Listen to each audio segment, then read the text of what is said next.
Well, the Milwaukee Bucks played the Toronto Raptors last night, and this was truly a marquee matchup as far as NBA teams go. The two teams with two best records in the NBA, the two teams that are considered the two best teams in the Eastern Conference.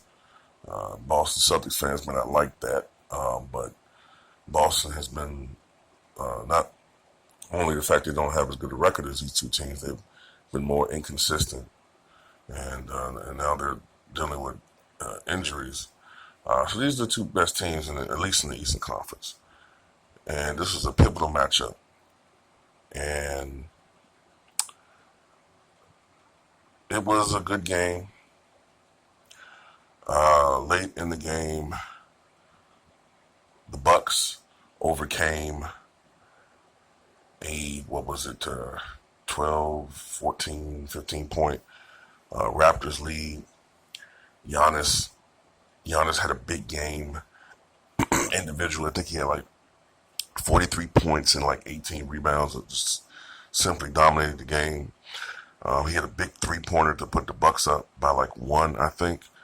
But then the Raptors went on a run. They took control of the game, and they won it by the final count of 123 to 116. And once again, Milwaukee, as good as they have been, and I think they still hold the season series edge against the Raptors. I think it's like 2-1. However, there's this perception, and not only just perception, there's some reality that even though the Milwaukee Bucks are one of the better teams in the Eastern Conference, they have this perception that they play up to their level of competition. They probably should have the best record in the NBA, the Raptors, like by far. They've lost some stinkers. They've lost to some teams that they should have beaten. I remember they lost to the Bulls in a game that they should have won. They lost to the Suns. They lost to the Knicks. You know, like there were some games that you look at it like, okay, well, the Bucks are going to crush this team, and then you look at it later on after the game, and how the fuck they lose? But then they'll dominate a great team like the Golden State Warriors or something. Go to Golden State and beat the shit out of them. Like I said, Giannis had 43 points, 18 rebounds. Chris Middleton had 14 points, and this is one of the problems I see with the Bucks. All right, they've modernized their offense. All right, they've become a good 3-point shooting team. That's essential in today's NBA. Like, as much as I ballyhoo about I don't like this shit, you know, I wish it would go back to the way that the 90s were. I wish things were the way they were when I was a young man, shot back in my day, you know, that shit. You know, I get that. You know, the NBA is different, but um,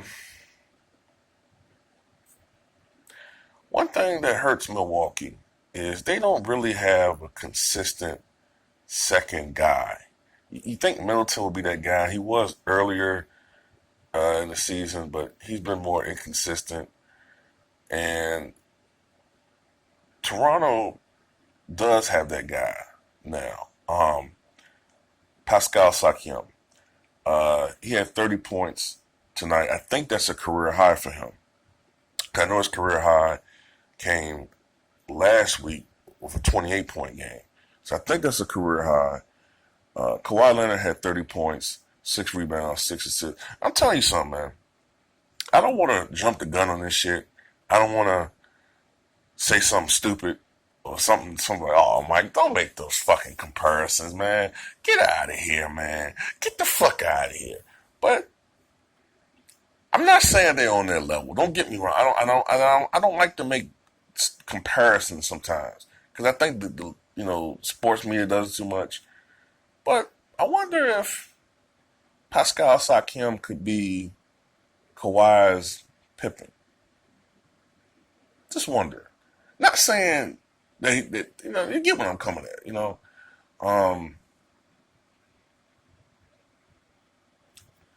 This Raptors team, man, they're pretty good, man. Um, I just wonder though with the Raptors, like, can they replicate their regular season success and translate it into the playoffs beyond the semis? Like, we've seen this before with the Raptors. Now, granted, they didn't have Kawhi Leonard, they had DeMar DeRozan. But you would think that as good as DeMar DeRozan is, he's a great scorer. He's not quite the player that Kawhi Leonard is. And you have to wonder, I mean, at this point in time, the pressure to me is on the Toronto Raptors because you've consistently made it to the Eastern Conference Finals during the LeBron era, after the Pacers had their little thing. You've consistently made it to the Eastern Conference Finals on a regular basis or something like that. But you run into LeBron James every time, and it's like you guys just fold up. So now you don't have to deal with LeBron James. He's in the Western Conference. LeBron James and the Lakers would be lucky if they even make it to the playoffs right now, let alone to the NBA Finals. And you now have upgraded to Kawhi. So the pressure's on you to make it out of the Eastern Conference this year. The way things are looking right now, and it's still early, it's not even at the halfway point of the regular season, but it's looking like your opponent might be in the conference finals. It might be Milwaukee. Now, upsets happen, injuries happen. That's not set in stone.